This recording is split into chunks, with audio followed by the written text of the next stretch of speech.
Good morning. Welcome back to the show here on Jeremino. Ba-na-na-na-na. Coming to you live as a representative today of the VeeDao, another VeeDao AMA. In today's show, we're going to be speaking to Dustin.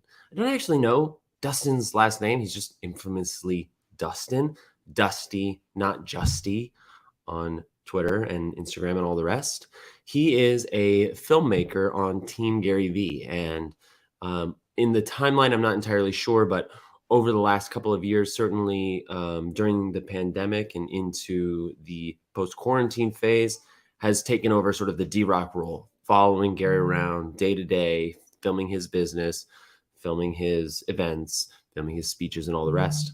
So he's going to be chatting with us today on Twitter Spaces. We're going to get to know him a little bit, and he's going to share with us a bit about the day in the life of Gary Vee. Should be pretty interesting. And he's just also a kind of a quirky dude. He's like really into BMX, and I'm excited to hear what other things he's into. I think trading cards and other stuff like that. So I'm going to fire up this Twitter Spaces. Because we're doing Twitter Spaces, the audio is going to get decoupled. So I apologize for any confusion there. This is just the best way for us to route the Twitter Spaces audio into the live stream here on Twitch and YouTube. Thanks for watching this replay, by the way. Appreciate you here.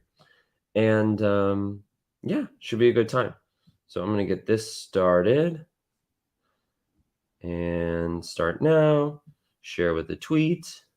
Yaddy daddy do. Yaddy daddy do. And hello to you too. Good morning. Hello again, and welcome to this VeeDao Twitter Spaces. We're hosting this Spaces on my Twitter instead of the VeeDao because Twitter only allows you to schedule one Spaces at a time. And we have our next one set for our AMA with Gary on Tuesday. Wanted to get that link to his team early, so we're doing it here. Thank you for being here. Welcome in, Zane, Dylan, Dominic, the Who, and Tuesday. Wanted to get that link to his team early, early, so we're doing it here. Thank you for in typical VeeDao AMA fashion, we have a very special guest, Dominic, accomplished filmmaker and documentarian, Dustin.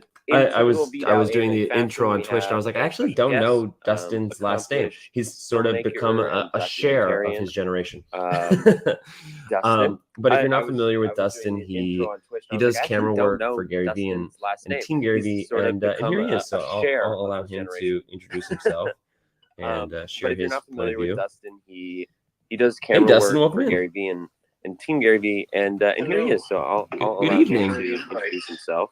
Hey, we're excited to have you, and congrats on your gutsy gecko. Hello. Thank you.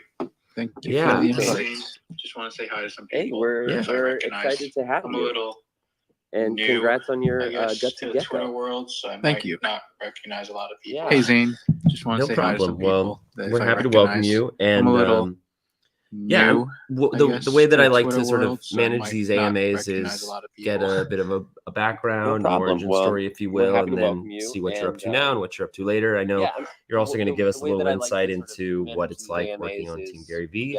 But I'd love if first you could just see what you're up to now, introduce yourself. Like, I think the first time that you came on my radar was when you were doing the tech for Tea with GaryVee during the pandemic. Would you mind? I think the first time that you came on my radar was when you were doing the tech for Tea with GaryVee during the pandemic. Would you mind sharing how you ended up in that position on the team? Sure. So my name is Dustin, and I heard I was just listening as I was joining. My last name is Lee. Just but my title at on Team GaryVee now is content strategy manager. So basically what I do is I kind of organize and manage all the footage that is filmed of Gary and kind of help distribute it to the correct platforms, or the appropriate platforms, I guess you could say. And also just finding the moments that we should be posting. So that's pretty much the gist of it. I also film. Editing is not as heavy these days, but I will be editing at VCon. So that should be fun. Oh, cool. So you're going to be actively editing while at VCon? Yeah, for 1:37 p.m. Basically, like, there's going to be things that happen like live on the spot, and they're going to want it to go on social. So I have to like quickly edit it just so it's like, you know, kind of like nothing too crazy, but yeah, like edit it quick and then send it off to the social team, and they'll be posting it. So yeah. I mean, I have so many questions. I mean, at first I'm curious, like, is film and editing what you were doing before you ended up in Vayner, or where was your, like, did you go to school for film, or was No. it just curiosity? So I didn't go to school for film. I basically started as just like a self-made, I guess, I don't know what the right term is called, but yeah, I was trying to become, I guess, a YouTuber.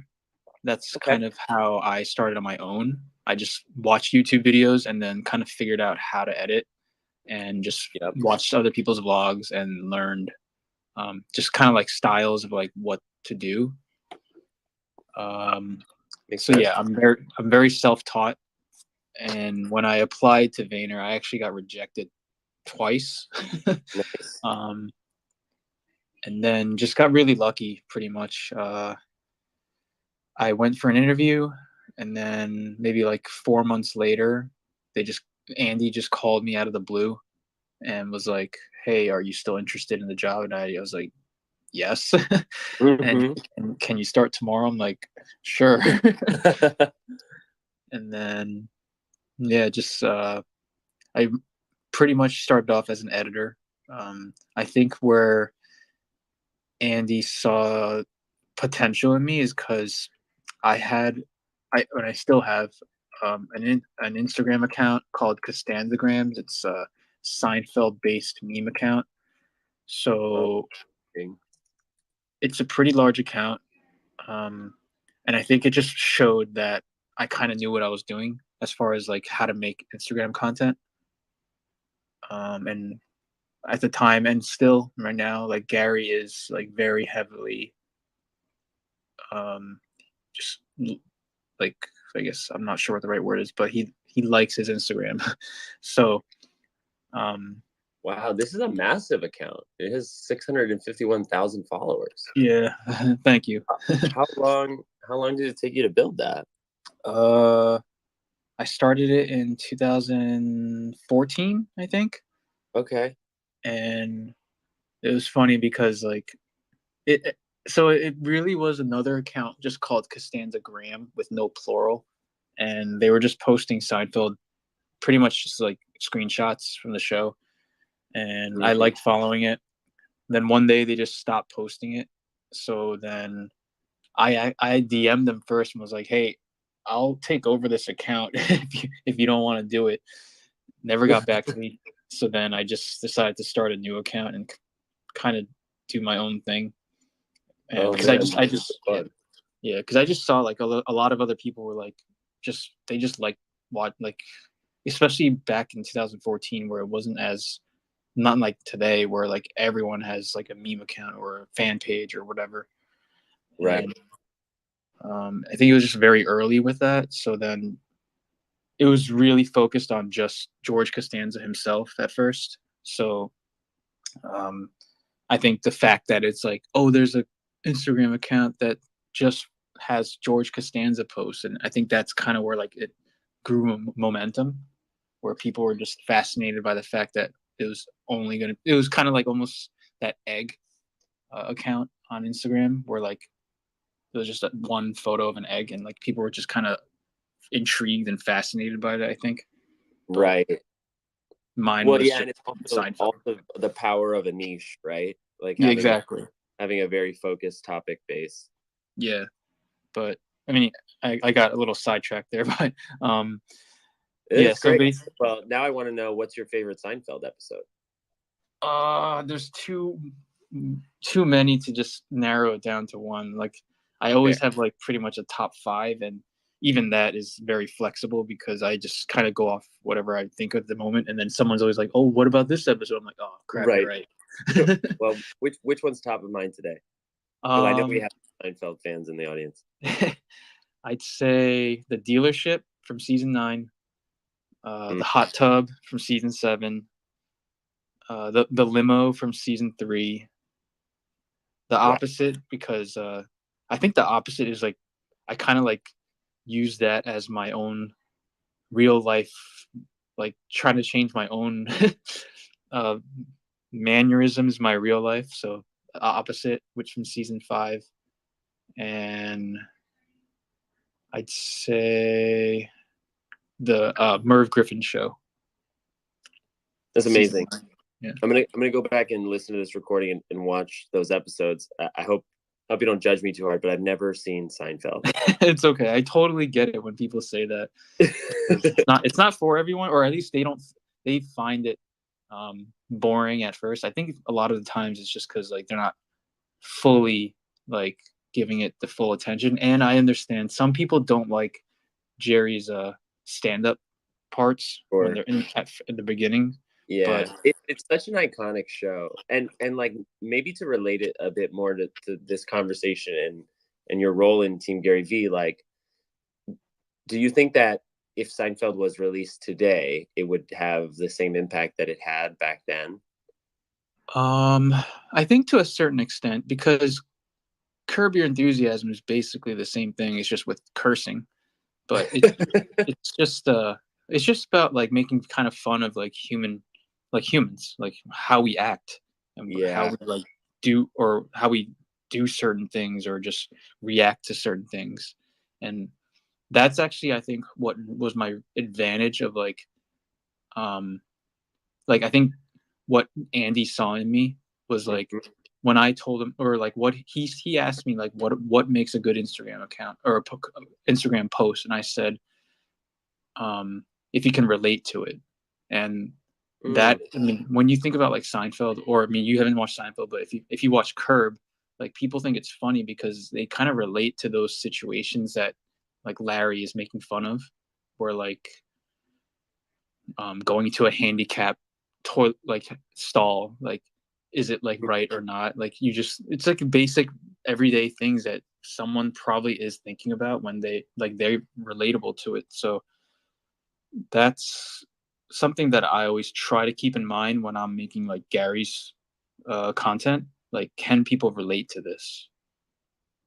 Yeah, I really resonate with that. I mean, so you probably don't know, but my background is in live performance and mostly theater. And in school and in practice, it always came up. It's like, who is this show for?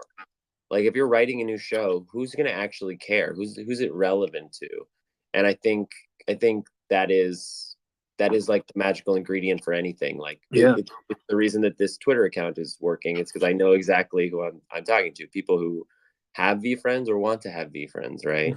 Exactly. Or want to upgrade their Web3 know-how. I'm really fascinated by the volume of content that you have to manage.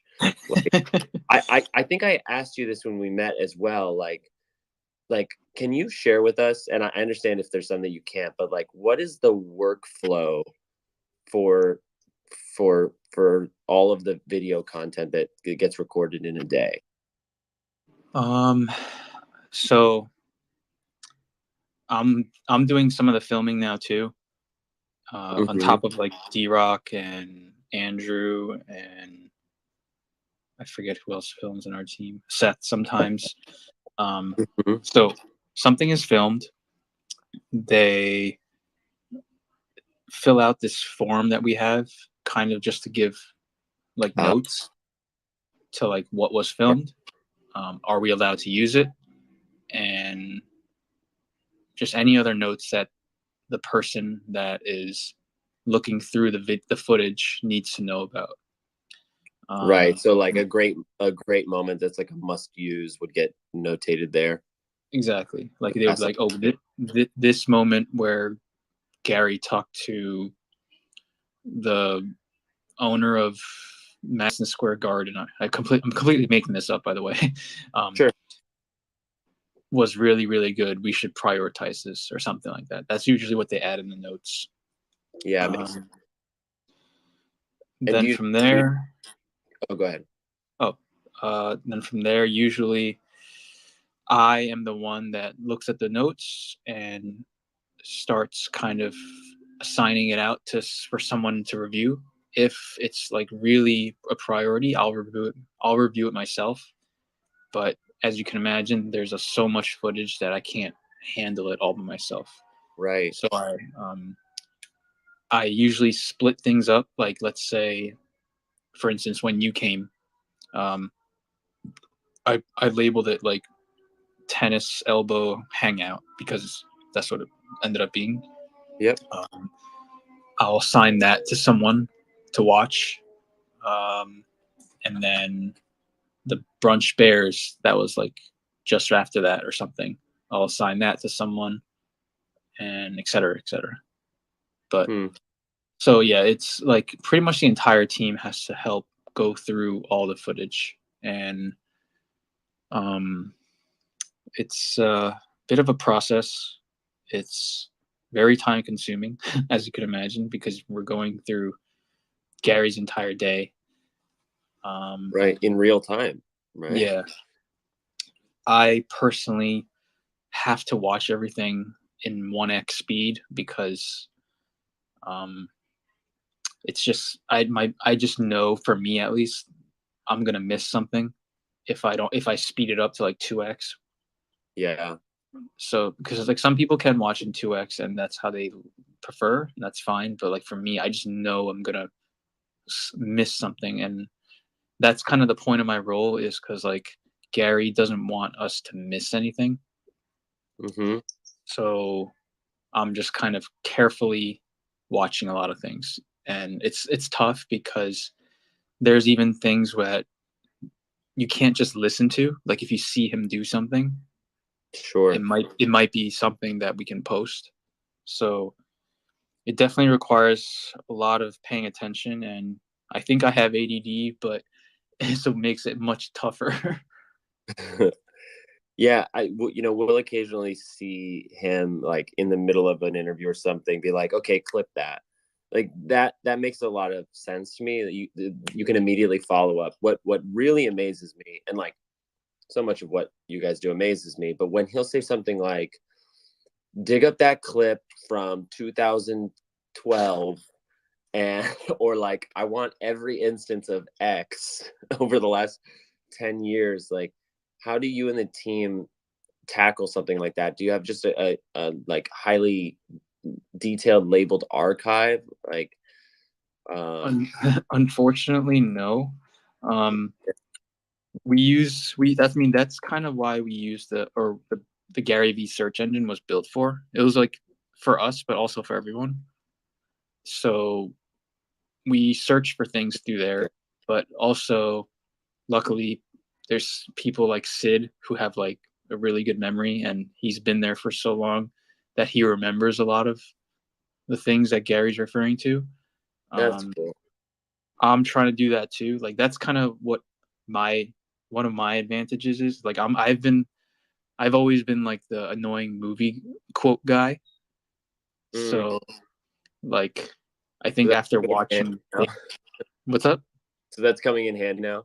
Yeah, exactly. Like, so anyone out there that just likes watching movies or TV, like there is something there for you. That's fun. And I mean, how do you like it? Like, is it challenging? Is it what you like? What's your trajectory? Like, where do you see yourself in the as you grow in the ecosystem? So it definitely is challenging. It's a lot of footage, as you can imagine. I mean, but like it's tough, but at the same time, like I am very grateful because one, I get to be close to like one of the greatest human beings in the world. Yeah. And two, it's just like basically like when I think about it, like I'm getting paid to make memes, like in a very basic sentence, and that's pretty crazy because it's like, who would have thought that could be like an actual career, like 10 years ago? And I forgot what the second part of your question was. Well, no, I'm just curious. Like I've seen your Instagram. I really love the like editing tricks that you do. Like there's a couple cool ones with like I'm not sure what the term, like kind of a locked object where you're like changing clothes. Then there's one where you like jump over the buildings and go pick up the camera. Like that stuff's really really cool to me. I'd love to learn how to do that. And I'm just curious, like yeah, like what are you personally building toward or I mean, I'm staying with Gary forever. Like I pretty much decided that already. Whatever he wants me to do, I'm just gonna do it. That's because that's kind of like where I am at. Like if he wants me to start filming him only, I'll do it. If he wants me to start editing only, I'll do it. If he wants me to work only on VeeFriends, I'll do it. I'll do whatever.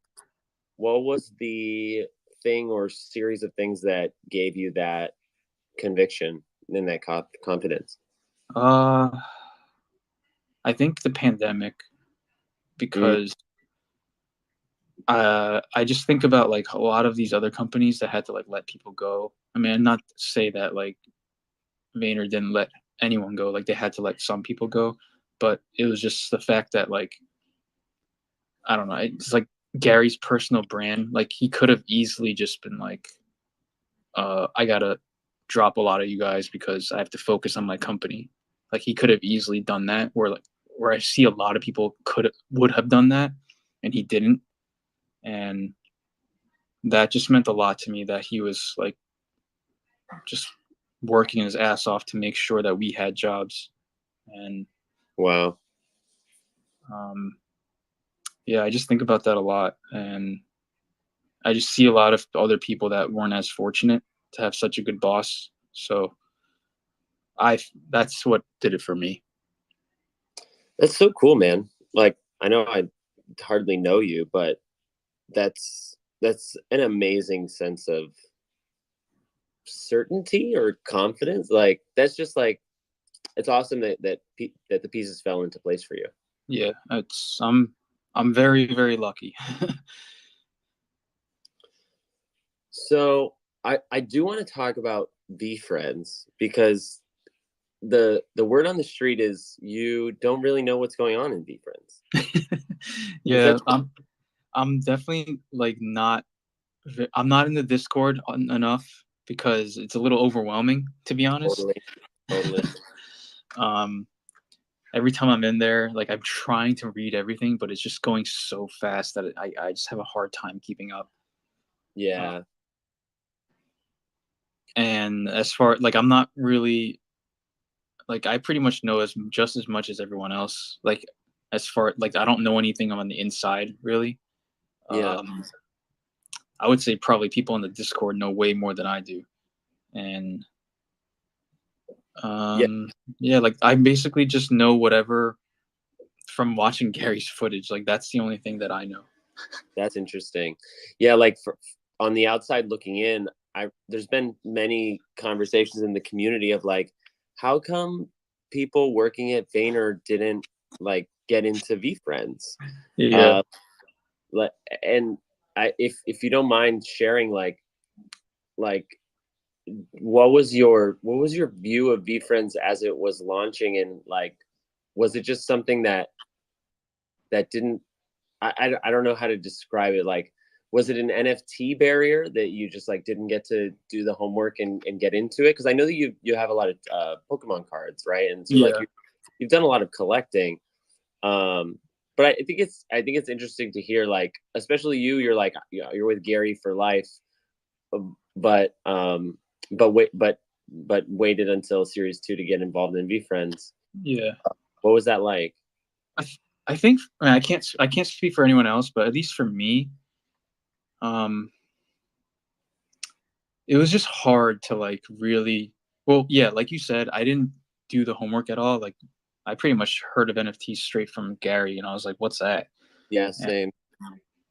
And, I didn't do the homework. I didn't, yeah, like I just didn't understand it at first because I was like, I just didn't get like how this was gonna unravel. Yeah. So, I mean, the same thing with when he said this whole sports card thing, like when he was like, everyone should be buying a LeBron rookie card right now, and I guess also it's because I don't like, for at least for that example, like I'm not interested in sports really. Like I don't follow sports at all, so it's just hard for me to kind of like it and also relate to it.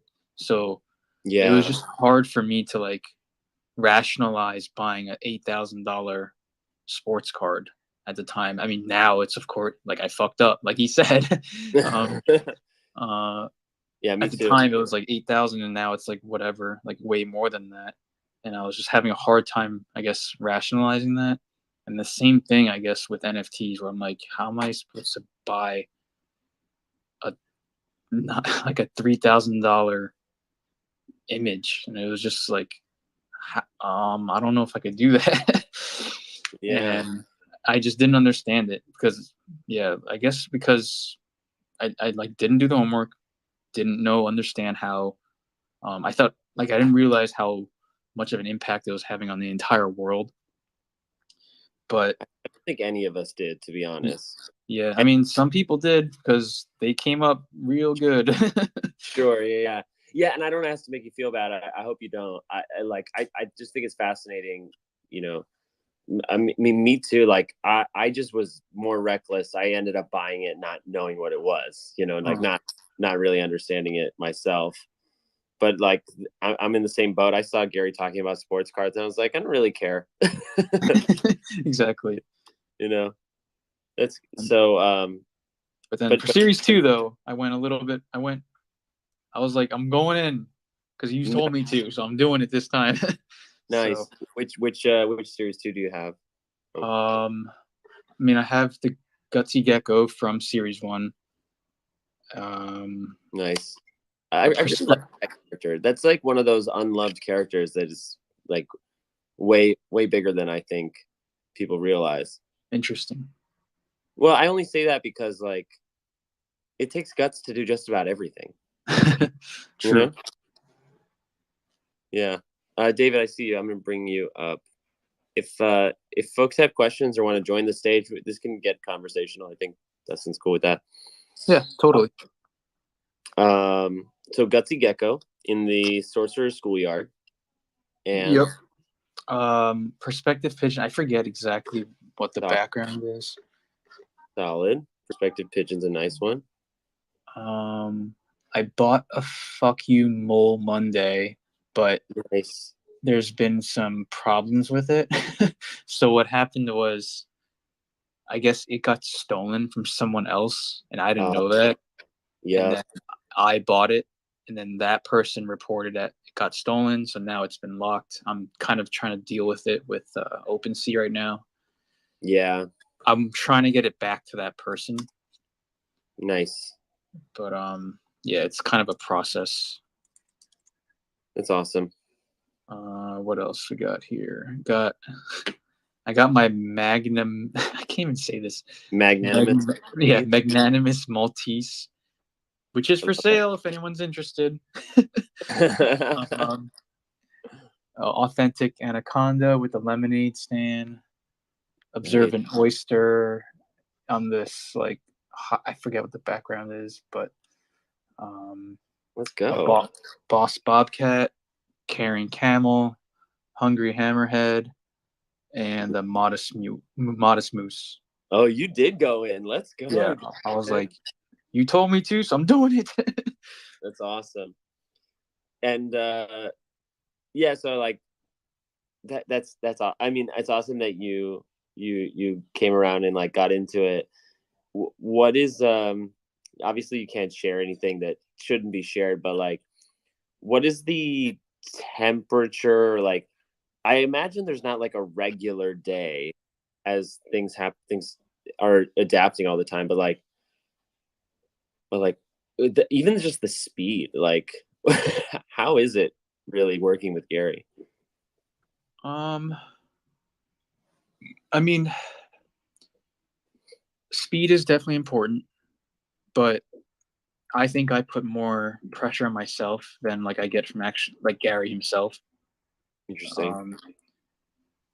I just, because even though he's only like, what is it, 9 years older than me, but I still look at him like he's my dad, and I want to make him proud. And so I just kind of put my own fake pressure on myself to like want to do things quickly and efficiently as possible, because I want him to be proud. I mean, I know he already is, but every day I always like want him to be prouder, even prouder of me. So, I think also like I've learned like throughout the years to like really be faster at everything. And shout out to Seth also. He helped me a lot with that. Do you feel the GaryVee glow? He always talks about like the people in his circle get more confident and more ambitious and more of the like alpha traits that he pushes. Like, do you feel that that's rubbed off on you too? Definitely. I think because it's also just becoming more comfortable with him, and also like knowing, because he always, like how he says, like he doesn't judge everyone at all. So then I just felt very open to be very transparent with him. So that's helped a lot, because I know that he won't judge me for whatever I say. Like I've I've been in a meeting where I told him like just like things that no normal person would be like acceptable of it, and he was just like super non-judgmental about it, and it was just cool that he was like that. Yeah, amazing. Well, we have a few folks on stage. We'll just pass the mic around. David, are you there? David Raimundo? Yeah, I'm here, right here. You know what I mean? I'm just grateful, you know what I mean? Like, this community has been an impact for my life, you know what I mean? Like, I'm just grateful, man. Like, there's no words to describe it, you know what I mean? Like, you just gotta grind, man. Like, there's no word around it. You know what I mean? Yeah. I'm just grateful for these people. Like everybody understands. Like, even though like I'm misunderstood, everybody in this group understands you. Like, I just can't describe it, but like your work will pay off. You know what I mean? Yeah, absolutely. Thanks. Did you have a question for Dustin, or you're just feeling the vibe?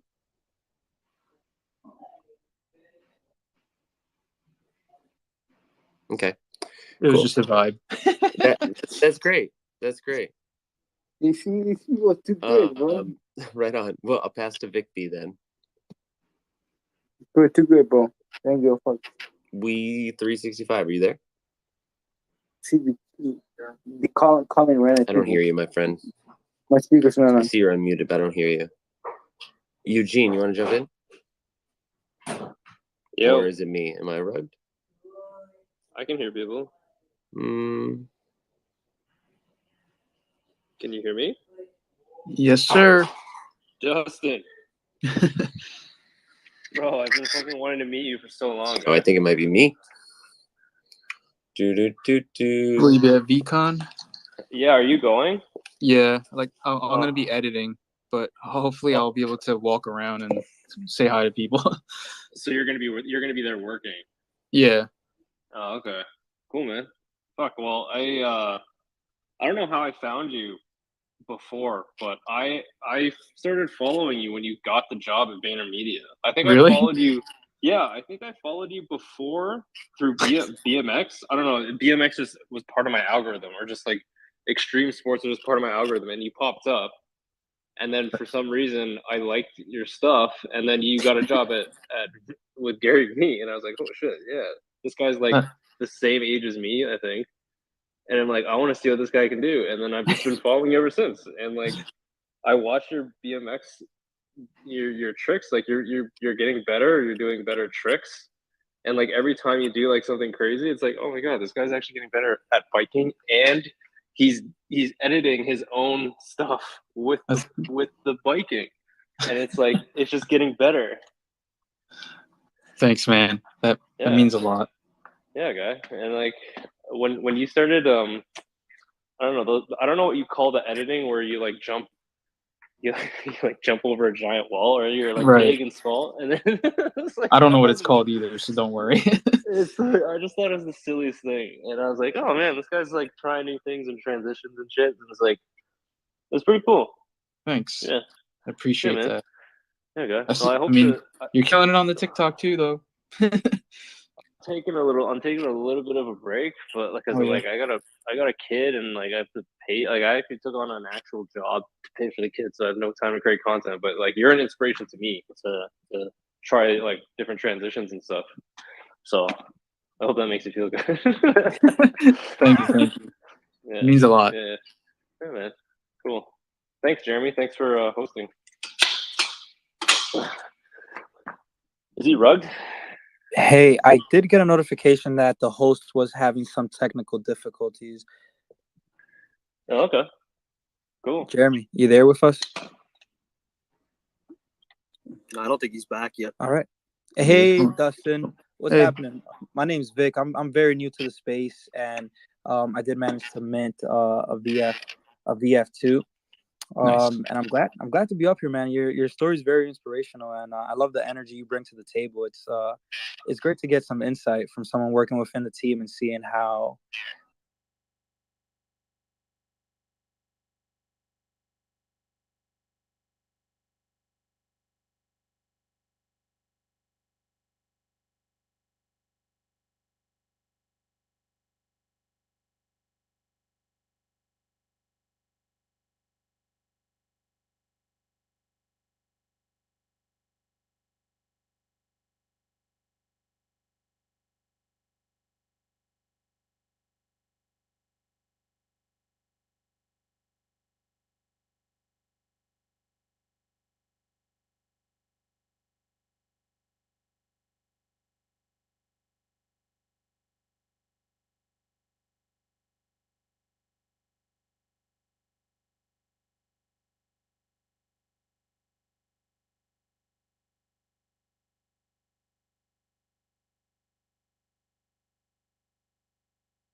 Hey everyone.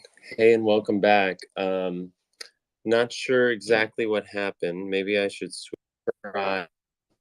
We'll try again. I'm not sure if Dustin can come back. Yeah, my phone is acting up. It's weird. I can see some folks in the crowd, but not on my phone, only on my computer. It's odd. Huh. Weird.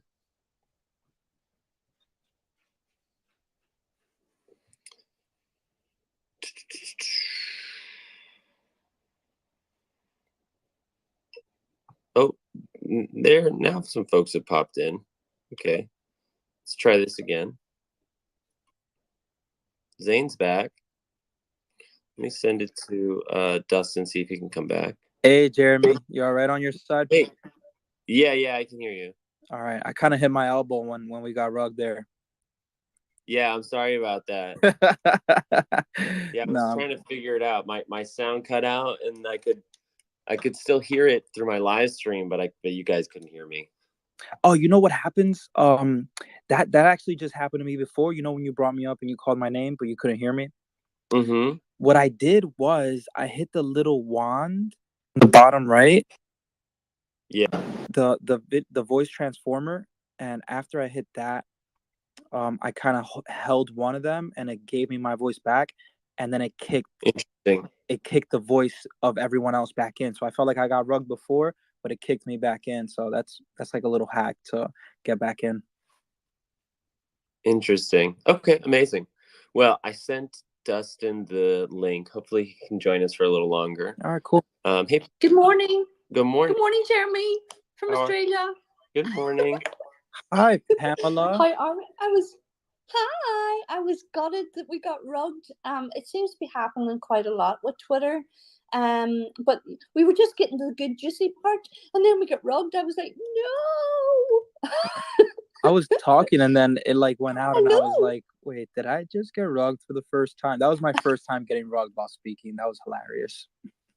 Wow. Congratulations. Wow. Congratulations. I know, congratulations. You've popped your cherry. Congratulations. Popped my cherry. Thank you. Why, thank you very much.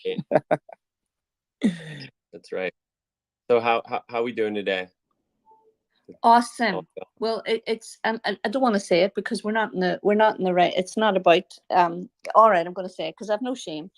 It's the Corals NFT public mint right now. It's live. It's happening. I feel like I'm going to throw up in my mouth. I'm so nervous, and I don't get nervous because I used to be a cop and I used to be a lawyer. Nerves is not a thing I get. But see, right now I have butterflies, Christmas Eve feelings, all of that happening, and I'm just so passionate. I've no shame. I'm just trying to raise that $1 million for the Great Barrier Reef Foundation. I don't care.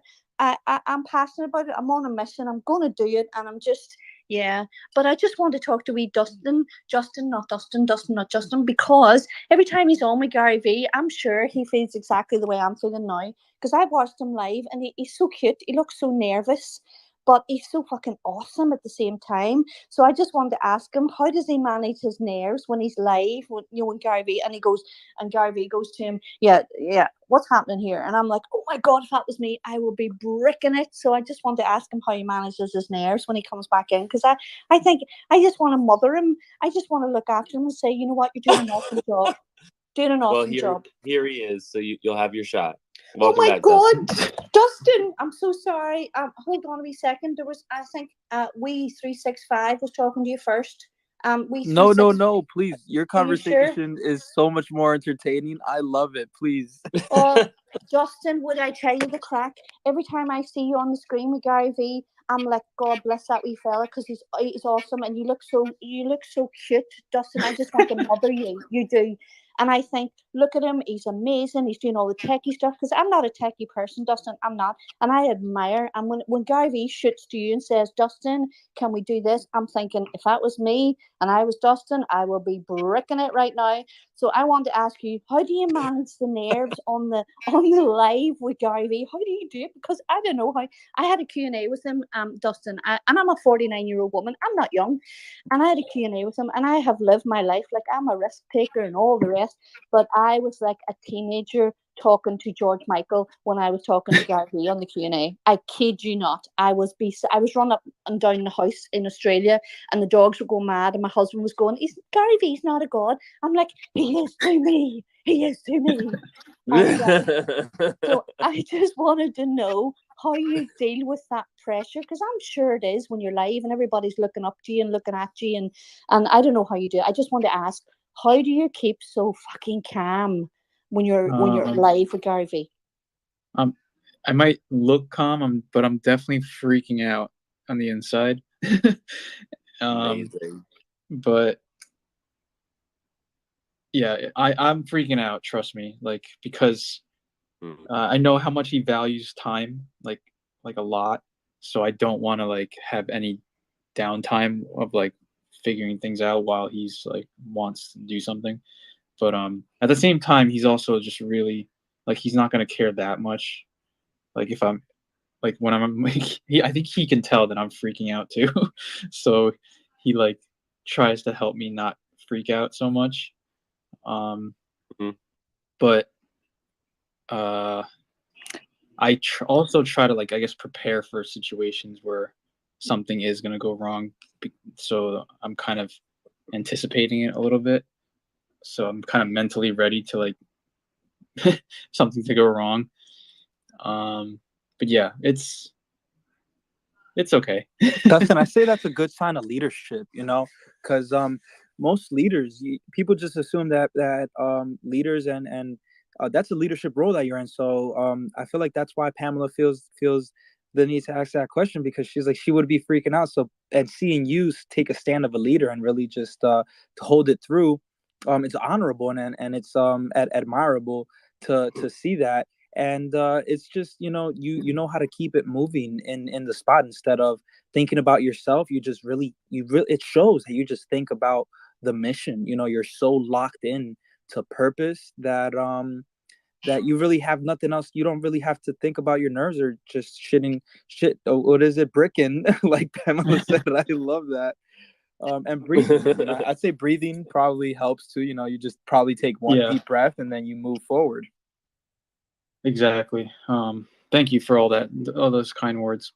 You're awesome, Dustin. You're awesome. I take my hat off to you. I look for you. You're like a swan. You're like floating across that lake, but underneath you're paddling like a crazy person.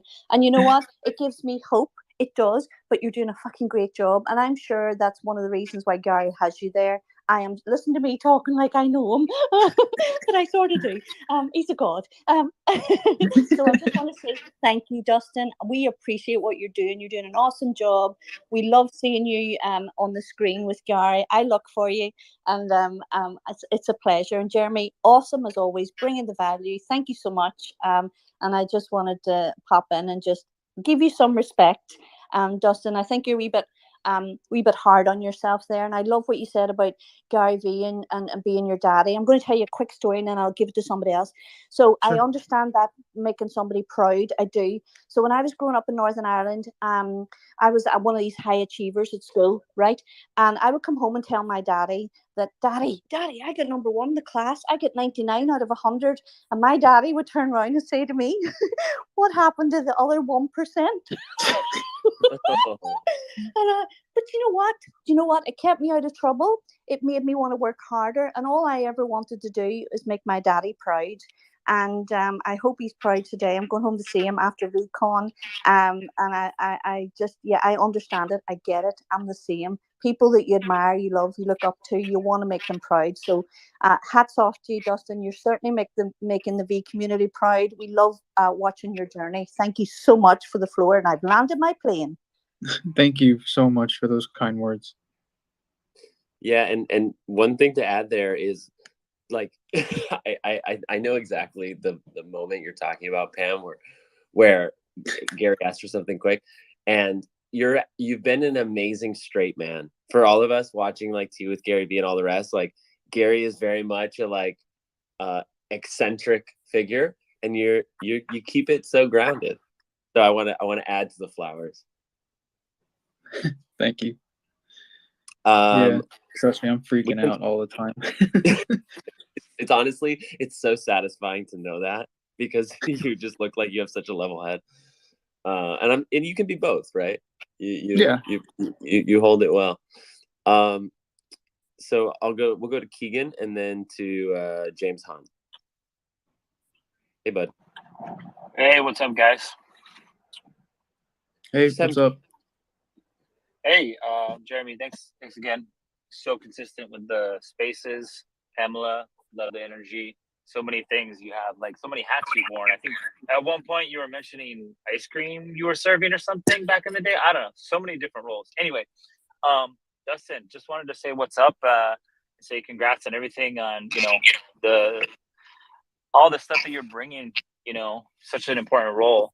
And I had a couple of questions just to get some insight. And you guys may have covered this earlier, and so correct me.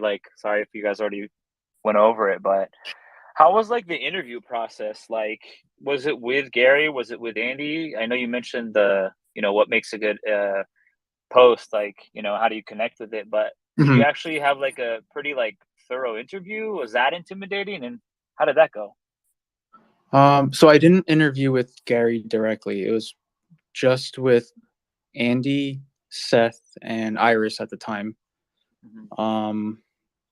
I forgot exactly the process of I'm pretty sure Andy emailed me and said, hey, we'd like for you to come in for an in-person interview. This was in 2018. So I went in, first just talked to Andy for a little bit. I don't remember exactly what we talked about, but I think I do remember the whole relevance convo. Then just talked to Seth and Iris. I think they were just kind of trying to just feel me out to see if I'm like a weirdo or something. And that was pretty much it. Andy gave me a thing to edit, like a homework assignment. Yeah. I'm pretty sure I finished it and like sent it back the next day, and then just never heard from him. And I'm not good at like, I know some people like how Gary's message says like to kind of be like persistent and like follow up with people and stuff like that. And I've always been kind of bad at that, where I just kind of was like, oh, I guess I failed. I suck. I guess that's it. And that's kind of how I reacted, where I just thought I fucked it up and kind of gave up, or like didn't want to, or I think I may have hit him up like a week after that and still nothing. So then I figured at that point, it's like, okay, they don't want me there. So that's kind of how I felt.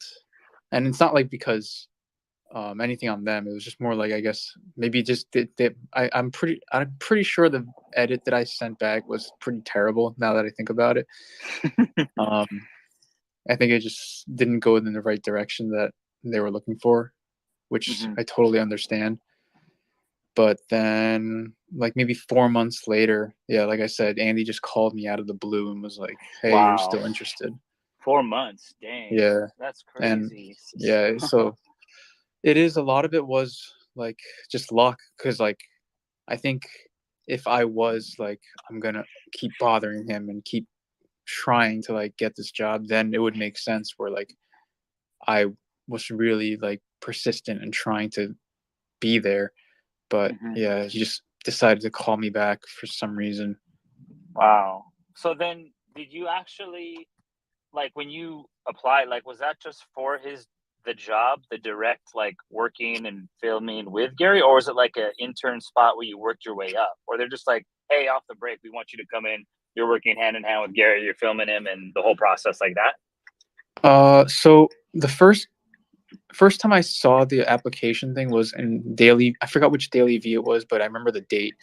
It aired like September 29th, 2017. It was, I think it was the one where he went to Hot Ones, when he just said like, hey, we're looking for content creators. So there's an application here, like in the description below, fill it out and whatever. I believe it said it was for Team Gary. I don't remember the exact details of like what the position was, but I just didn't care. I was like, I want to work there. Once I got hired, or not hired, but like once they like said, hey, can you start tomorrow? And I started. I wasn't exactly it wasn't a freelancer, but I wasn't hired either. It was very confusing. Kind of like, I think I went through a way different process than any other person like that has ever joined, because every other person seemed to kind of have like this I guess a title in a way, like they were usually like residents, and I was kind of like nothing. So it was very confusing at first, and I think they were supposed, I think they ended up paying me later, but like the first month, no, I didn't get a check because like I said, I was in a very weird position where I think it was like almost as if I didn't exist on paper. But I didn't care. I just wanted to be there. I wanted to work. I wanted to prove that I wanted to be, like, I deserved to be there. Yeah. So I just did what they told me. I just worked, did whatever. I said, if they fire me, whatever. And then I guess I fucked up again. But after a month, they like officially made me a resident. And then maybe for another 7 months. I was a resident, and then they finally hired me full time. But yeah, I was like really in that mentality of like in Pursuit of Happiness, when he was like when Will Smith's character was like just working all day, like didn't take water breaks, didn't go to the bathroom because he didn't want to waste time. Like I did that pretty much same exact thing, where I was like, I can't waste time. Like and it had good and it was bad though, because like it was good because, you know, I was like really efficient with my time, but it was bad because I also didn't socialize with anyone because I was so heads down and like trying to make my time make every second count, The most of it. Yeah. Maximize efficiency. Totally. So like I was definitely not as social with anyone, and I think that was one thing that was probably not the best idea. So but I mean, it still worked out and everything, but yeah, I just always like think about how like in the pursuit of happiness, I was just like, yo, I gotta do the exact same shit as this. And I was like to hang at that level and put in the hours, the footwork and grinding. Yeah, that makes sense. So you actually just did like a bunch of months then of just editing in general, and then they're kind of like, hey, we want you to work firsthand. Yeah, I mean, I first started off as an Instagram editor. I thought I was going to be editing his daily V's. That's what I guess that's what my like ideal goal was. I wanted to edit daily V's because I thought at the time that's what Gary valued, but I didn't realize he valued the Instagram content like so much more. And I just thought like, oh, I don't want to make Instagram videos. That's stupid. Like that's kind of like how I thought about it, because I just didn't realize how important it was. And like, because I just didn't understand the attention. Like, I mean, that's where the attention was, which is what Gary always says. I just didn't put 1 and 2 together. Right. So I was a little like, I guess, in a way, like resentful, because like I just was like, oh man, I want to work on Instagram videos. That seems so silly. Yeah. But in hindsight, like now that I think about it, I'm just so glad I did, because I made a lot of like, I have a pretty decent track record with Instagram on his Instagram record videos. So I'm glad that he put me on that stuff. Wow, to go through the process. Yeah, that's really cool.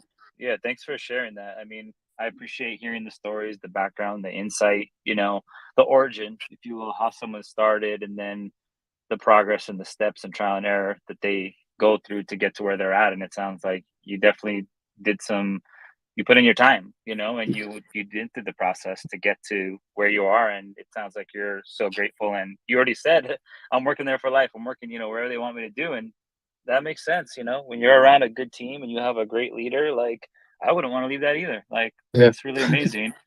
I got one more quick question, and then I'd pass it along.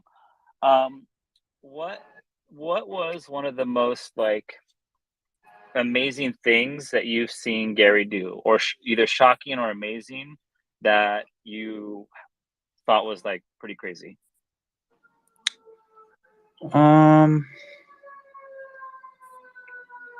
not sure. Like I've seen him like just do so many like giveaway stuff, and I think that's kind of like, I don't know if that's gonna be so impressive for everyone hearing it. Yeah. But I don't know. I guess for me, it was just like on a personal level. It was I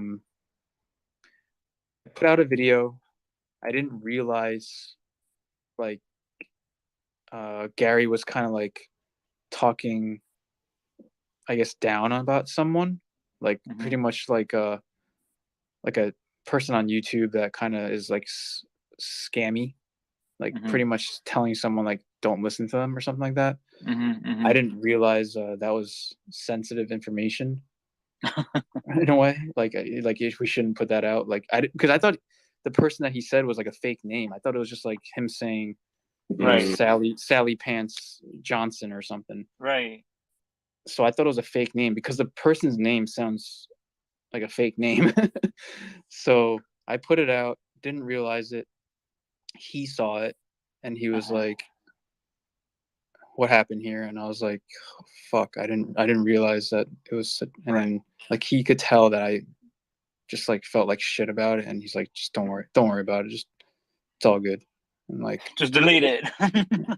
No, I don't even know if we did, but yeah, it was just the fact that he was so like even though it's his rep that I pretty much could have completely fucked up.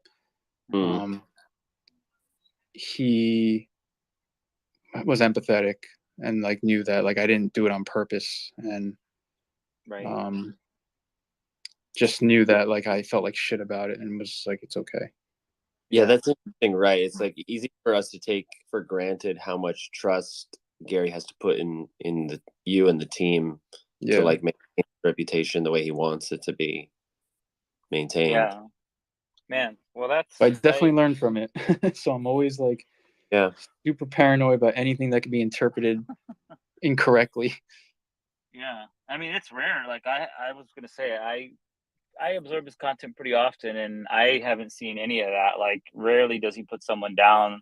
At least it's usually a joking way, like, oh, you know, fuck that guy. Like, I'll fuck him up in that game, whatever, you know. But like to actually like have some, I'm talking like crap. Like that's rare. I mean, that's really what it was. It was just the fact that it was interpreted wrong. Mm-hmm. Yeah. Nice. Okay. Well, man, it was good to talk to you, and I'm sure there's other people waiting to see hands up, but yeah, I can't wait to meet you at VCon. Hope we can connect more and hang out and talk shop. Awesome. I'm looking forward to it. Nice. I just wanted to piggyback off that last thing that you were saying just now, before I get into my point on. I just feel like Gary is the type of person that stands behind what he says. So I feel like at that moment when he realized whatever happened, he was like, I mean, I said it, so stand behind it, and he just wanted to know, just to know how to move forward. I mean, I'm talking like I know him, but that's my process of thinking on that.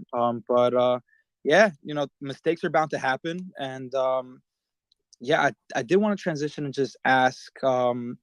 I'm gonna be at VCon, so I definitely look forward to in the moment that you do have maybe bumping into you and chopping it up real quick. My name is Vic, and I'm gonna be shooting drone content outside of the stadium. I put in a request about a month and a half ago, so I don't know if maybe you'd like some of that footage. I'd love to send it to you, free of charge. Yeah, that'd be awesome. Yeah, awesome. So I gave you a follow, and yeah, now you're gonna have a drone pilot out over there, and yeah, in case you want to make use of me, I'm fully licensed. I got over $1 million of liability insurance, and I got a full setup. Sick. Shoot your shot. Way to go, bud. Definitely need drone footage. Awesome. All right, that's all I had to say. I'm gonna step down. Thanks for being here, bud. Thank you for having me. Thanks, Dustin, for all you do, by the way. Yeah, pleasure is mine. We're running up on time with Dustin, so please feel free to let me know if you need to go. Can you take a couple more questions, or? Yeah. I'm just gonna get Domino's later. All right, cool. Thanks for being so patient. Go ahead, take the mic.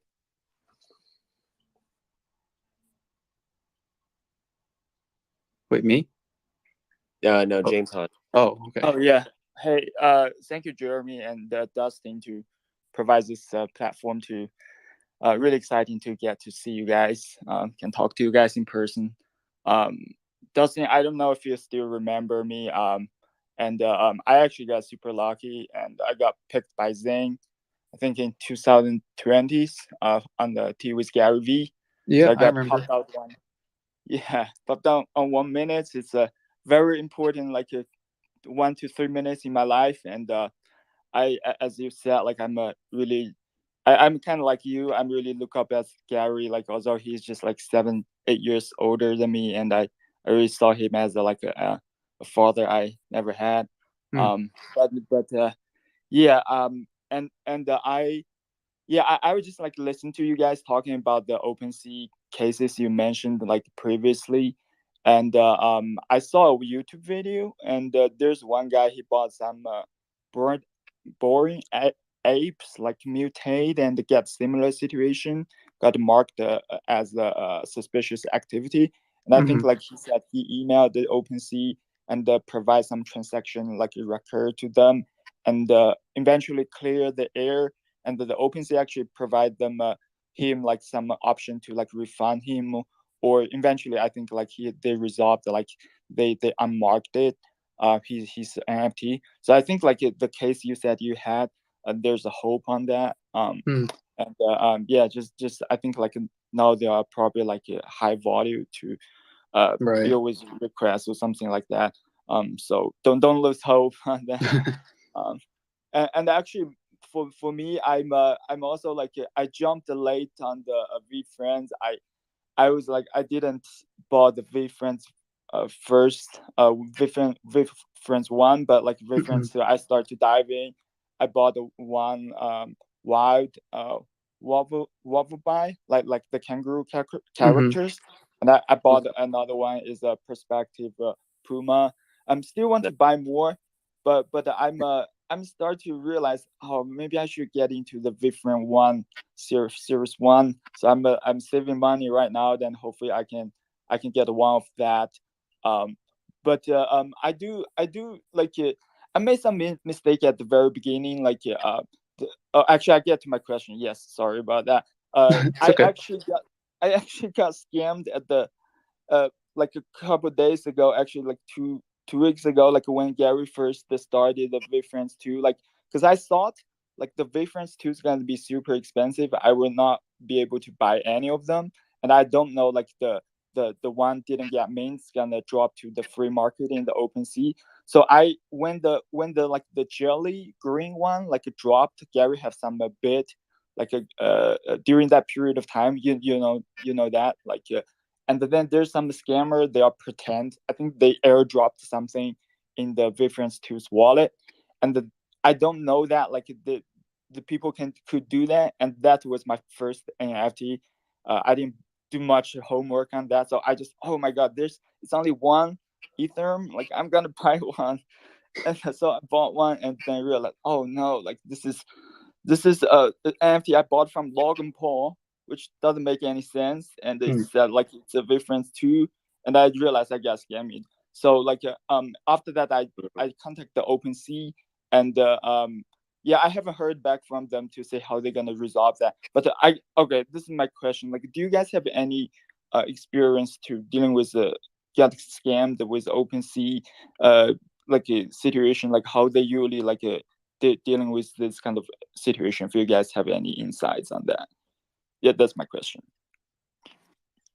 I personally don't. Like I said, I'm kind of going through something right now where like my Series 2 is now under suspicious activity. I did just go through like the procedure of just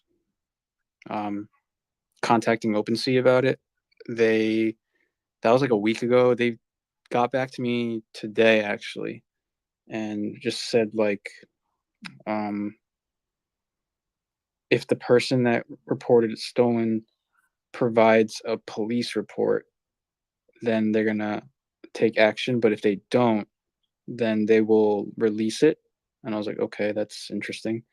And they also said something about like let's say it doesn't get resolved, they can, I think it said something about they would be willing to refund me the like 2.5% or something, whatever that fee is. But it would still be it would still be a loss technically. So we'll see what happens. I'm not really sure, but yeah, I haven't had too much experience myself, so maybe someone else knows more. Yeah, unfortunately, if you end up buying a fake collection, or you buy a stolen, if you buy a stolen asset, then yes, they can freeze it. It's yes, becomes the headache that Dustin is dealing with. If you buy a fake collection, then by the time OpenSea identifies it and removes it from the marketplace, that NFT, which is, not a real version of whatever you bought, still is in your wallet. You could see it on the blockchain on Etherscan, but you won't see it on OpenSea, and there's not really anything to do to to get recompense for buying it. Gotcha. Yeah, thank you, Dustin. Thank you, Jeremy. I think this is very helpful. Yeah, and again, I just super grateful to get a chance to talk with you guys here. And shout out to Zane, and thank you so much to pick me. Like now, I get into the community. Thank you. You're welcome. Glad to have you here. Thanks. Curious, go ahead. You're next. Hey, what's up, Dustin? I'm Justin, not Dustin. And Hey, Curious. what's up? Quick question. So obviously with you capturing all the footage behind like Gary's fast moving round the clock life, with doing all the video editing, it's like meticulous and time consuming. I'm sure you have to do work like after the fact. How do you balance that with your personal life? I hope this hasn't been asked before because I got rugged earlier. But yeah. No, it hasn't been asked. I I guess, well, during the pandemic it was actually like really nice because I wouldn't have to commute, so I would just wake up in my underwear, come to my desk, and just start working. And like where before the pandemic I would have to start at like 9, but now I could start at 8 and like be done pretty much with everything like pretty early. And then I would just kind of, I guess after a long day of editing, I don't want to edit my own stuff. So I usually do, like, I go to the gym, I ride my bike or whatever. It's just like how I like to just have a little bit of balance between staring at a screen all day versus like I guess I'm a very physical person. So I just like to do things a lot.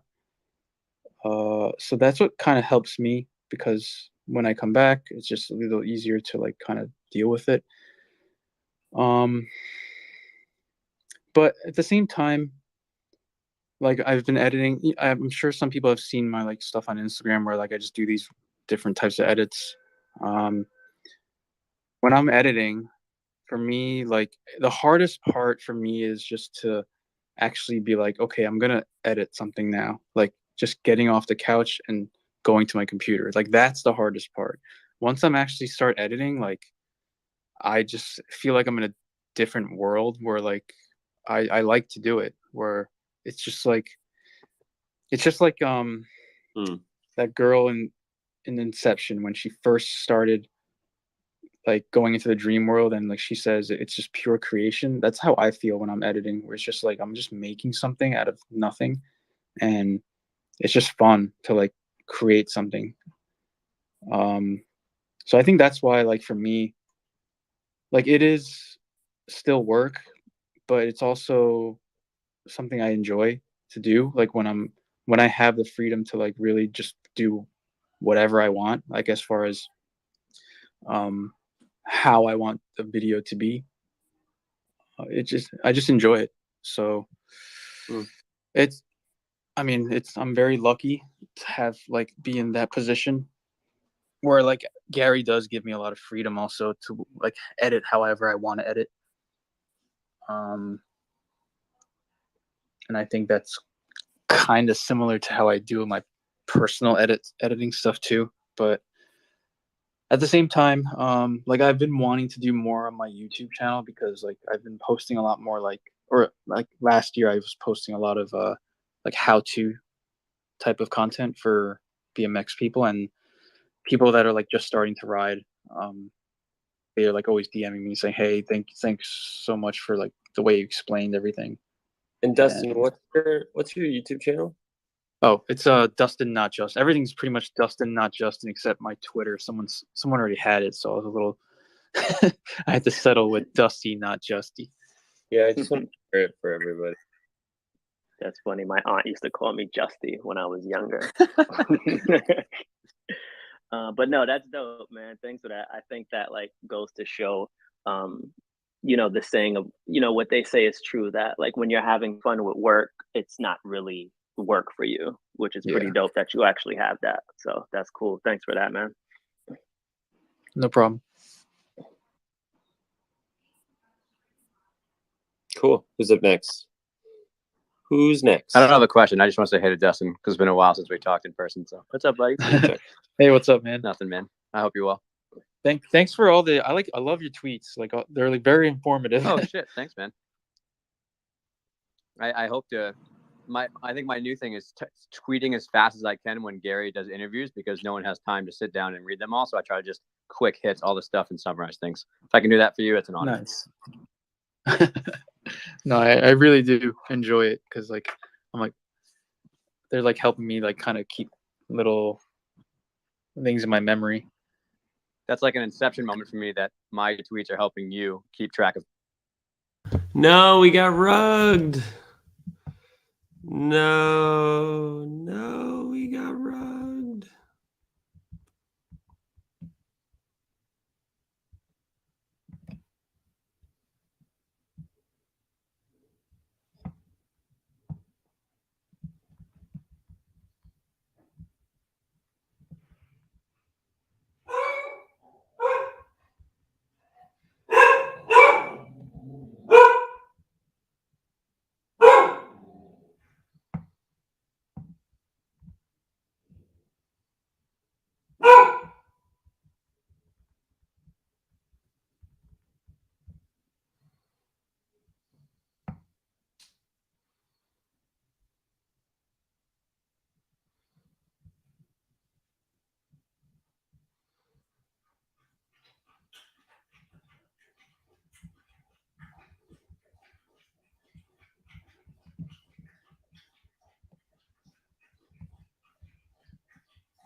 Okay. Looks like we got rugged. Thanks so much for being here. Sorry for the starts and stops.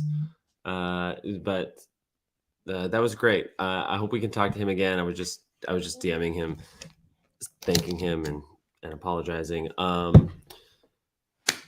Not the smoothest event, but valuable, I hope, nonetheless. This has been the VeeDao AMA with Dustin, not Justin. Maybe we can catch up with him again after the VCon or something else.